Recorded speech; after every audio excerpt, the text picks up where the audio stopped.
ஒரு தடவை இந்த மாதிரி இட்லிக்கு சிக்கன் குழம்பு செஞ்சு பாருங்கள். எப்போவும் இதே போலவே செய்வீங்க. அந்த அளவுக்கு ஹோட்டலில் சாப்பிட்ற மாதிரி அவ்வளோ டேஸ்ட்டு நல்லாயிருக்கும். அது கூடவே அந்த சிக்கனை வறுத்தும் வச்சுருவேன். நாங்கள் இப்படி தான் சாப்பிடுவோம். எப்பயுமே குழம்புலேயும் நாங்கள் விட மாட்டோம். அதில் இருக்கிற சிக்கனாக இருந்தாலும் சரி, மட்டன் குழம்பாக இருந்தாலும் சரி, தனியாக எடுத்து வச்சு வறுத்துட்டு அது சேர்த்து சாப்பிடும்போது சாப்பாட்டுக்காக இருந்தாலும் சரி, இட்லிக்காக இருந்தாலும் சரி சூப்பராக இருக்கும். வாங்க எப்படி செய்யலான்னு பார்க்கலாம். ஹாய் ஃப்ரெண்ட்ஸ், இன்றைக்கி என்ன வீடியோ பார்க்க போகிறோன்னா, இட்லிக்கு சிக்கன் சால்னா எப்படி செய்கிறதுன்னு தான் பார்க்க போகிறோம். அதுக்கு தேவையான பொருள் என்னென்னு பார்த்துக்கலாம். ஒரு ஸ்பூன் சோம்பு, ஒரு 7-8 லவங்கம், ஒரு துண்டு பட்டை, அதாவது பெரிய துண்டை எடுத்துக்கோங்க. அப்புறம் கடல் பாசி, அப்புறம் இந்த ஸ்டார் பட்டை 1, மராத்தி முக்கு 1 4, இதெல்லாம் அரைச்சிக்கணும். அப்புறம் பார்த்திங்கன்னா தேங்காய் அரை மூடி எடுத்திருக்கேன். இந்த அரை மூடி எவ்வளோ எடுத்துருக்குமோ அந்த அளவுக்கு தேங்காவே நம்ம பொட்டுக்கடலையும் எடுத்துக்கணும். அப்புறம் ஒரு பெரிய வெங்காயம் கட் பண்ணி வச்சுருக்கேன், ஒரு தக்காளி, இதெல்லாம் ரெடி பண்ணி வச்சுக்கிட்டா நம்ம 5 நிமிஷத்தில் சிக்கன் குழம்பு செஞ்சிடலாம். இது ஹோட்டலில் இந்த மாதிரி தான் செய்வாங்க. அது எப்படி செய்யலான்னு பார்க்கலாம். எப்பயுமே தேங்காய் முதல்லையே கொஞ்சம் போட்டு அரைச்சிக்கணும்.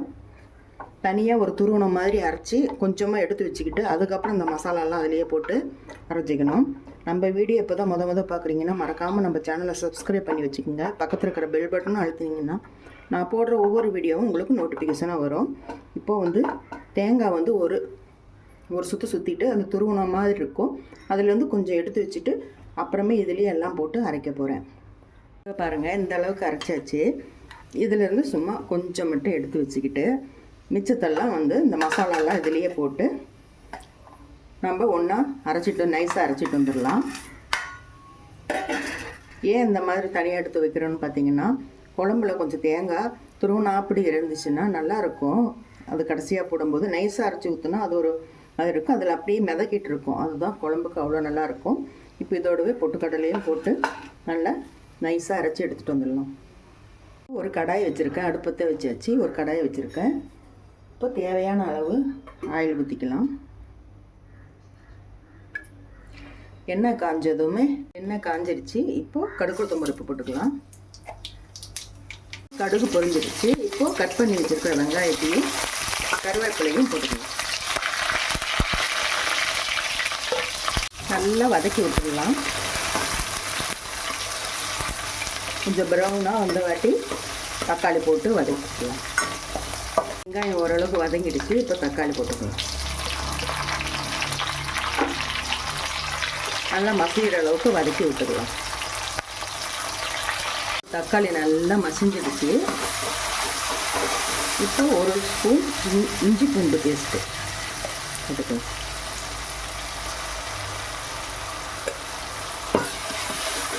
நல்லா பச்சை வாசனை போனதும் சிக்கனை போட்டு வறுத்துக்கலாம். இப்போ ஒரு 1/2 கிலோ சிக்கன் எடுத்து வச்சுருக்கேன். அது நல்லா மஞ்சள்தூள், உப்பு, தயிர் எல்லாம் போட்டு நல்லா கழுவி சுத்தப்படுத்திருக்கேன். இப்போ அதை போட்டு நல்லா வதக்கிக்கலாம். நல்லா கொஞ்சம் நேரம் வதங்கணும். எடுத்ததுமே நம்ம தண்ணி ஊற்றிடக்கூடாது. 1/4 டீஸ்பூன் மஞ்சள்தூள், தேவையான அளவு உப்பு போட்டு நல்லா கொஞ்சம் நேரம் வதக்கி விட்டுக்கலாம். கொஞ்சம் நேரம் மூடி வச்சு தண்ணி விடும். அதுக்கப்புறம் எல்லா மசாலா போட்டுக்கலாம். இப்போ கொஞ்சம் நேரம் நல்லா வெந்துருச்சு. இப்போ ஒரு ஸ்பூன் கறி மசாலா. நம்ம அரைக்கிறதுக்கு நிறையா கறி மசாலா இதெல்லாம் பட்டை லவங்கெல்லாம் போட்டிருக்கோம். அதனால் ஒரு ஸ்பூன் போட்டால் போதும். அப்புறம் மிளகாத்தூள் காரத்துக்கு எவ்வளோ வேணுமோ போட்டுக்கோங்க. நான் 1.5 ஸ்பூன் போடுறேன். தனியாத்தூள் 2 ஸ்பூன் போட்டுக்கலாம். இப்போ எல்லாம் நல்லா கலந்து விட்டுக்கலாம். வச்சு வேக வைக்கலாம். இப்போ கொஞ்சம் நேரம் வெந்துருச்சு. இப்போ கலந்து விட்டுட்டு கொஞ்சம் தண்ணி விட்டு வேக வைக்கலாம்.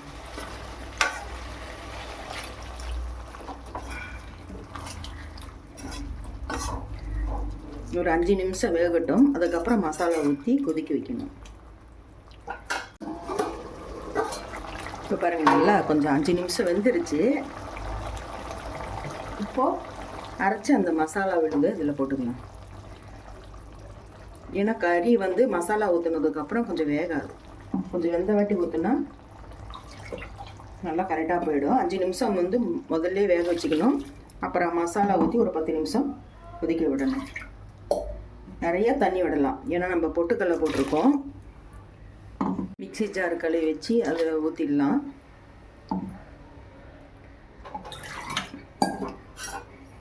நல்லா ஹோட்டல் ஸ்டைலில் செய்கிறதுனால இந்த மாதிரி பொட்டுக்கடலை போட்டு தான் செய்வாங்க. அது நிறைய தண்ணி ஊற்றினாலும் கெட்டியாகிட்டே இருக்கும். இப்போ இது ஒரு 10 நிமிஷம் கொதிக்கட்டும்.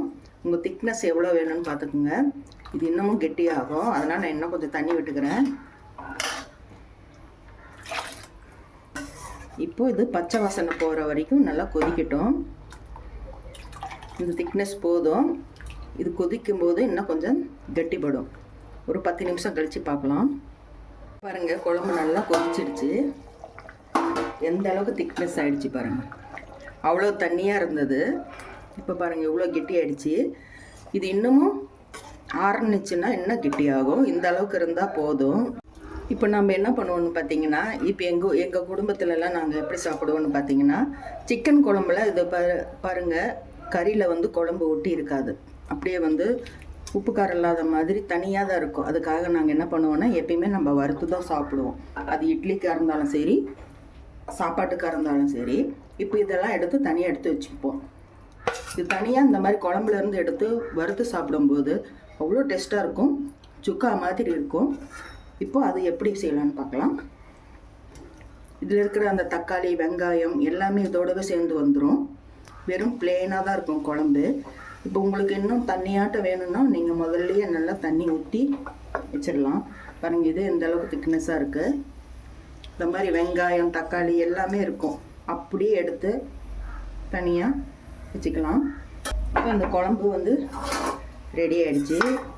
இந்த ஒரு ஸ்பூன் தேங்காய் துருவல் எடுத்து வச்சோம் இல்லையா, அது வந்து இதில் போட்டுருவேன். போட்டுட்டு அடுப்பை வந்து ஐயில் வச்சுட்டு கொஞ்சம் கொத்தமல்லி தழை மேலே தூவினீங்கன்னா குழம்பு ரெடி ஆகிடும். அவ்வளோதான். நீங்கள் இந்த மாதிரி செஞ்சு பாருங்கள், அப்புறம் அடிக்கடி செய்வீங்க.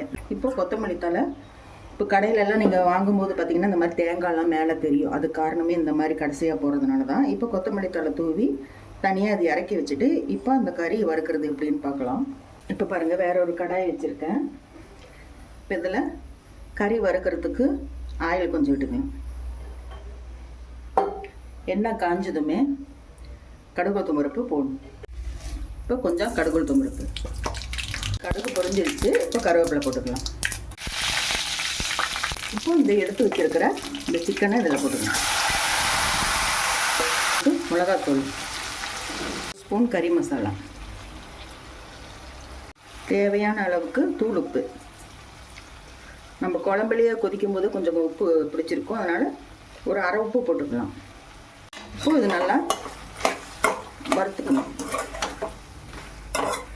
இந்த மாதிரி குழம்பு, அந்த தக்காளி, வெங்காயம் எல்லாம் சேர்ந்து ஒரு வறுவல் மாதிரி ஆகும்போது நம்ம சுக்காவுக்கு செய்கிறதுக்கு எவ்வளோ பொருள் போடுறோமோ அது இது இந்த அளவுக்கு போட்டாலே போதும்.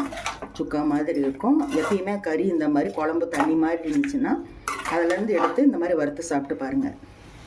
இப்போ இது நல்லா வறுக்கணும்.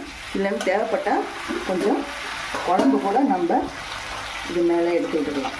ஒரு அரைக்கரண்டி குழம்பு நல்லா கிரேவி மாதிரி இருக்கும். நல்லா வதக்கணும். நல்லா ட்ரை ஆகிடும். நல்லா பாருங்கள், ட்ரை ஆகிடுச்சு. நல்லா இந்த மாதிரி அப்படியே தலைவாழை இலையில் 2 இட்லி வச்சு இந்த குழம்பு ஊற்றி இந்த கறி வச்சு சாப்பிடும்போது அப்படியே ஹோட்டலில் சாப்பிட்ட மாதிரியே இருக்கும். பாருங்கள், இந்த அளவுக்கு ட்ரை ஆகிடுச்சு. இப்போ கொஞ்சம் பெப்பர் தூள் போட்டுருவோம். கொஞ்சம் பெப்பர் தூள் நல்லா காரசாரமாக இருக்கும். பாருங்கள், அடி பிடிக்குது. அந்த அளவுக்கு ட்ரை ஆகிடுச்சு பாருங்கள். குழம்பு ஊற்றியும் இன்னும் சுக்கா டேஸ்ட்டில் இருக்கும். அவ்வளோதான், ரெடி ஆகிடுச்சு. இப்போ கொத்தமல்லி தழை தூவி இறக்கிட வேண்டியதுதான். சூப்பராக இருக்குது. இந்த மாதிரி நீங்கள் செஞ்சு பாருங்கள். இட்லிக்கு ஒரு 2 இட்லி 4 இட்லி சாப்பிட்ற இடத்துல 5-6 இட்லி சாப்பிடுவீங்க. அந்த அளவுக்கு இருக்கும். நல்லா சுக்கா ஸ்டைலில் இருக்கும் இந்த மாதிரி சிக்கன் வறுக்கும்போது.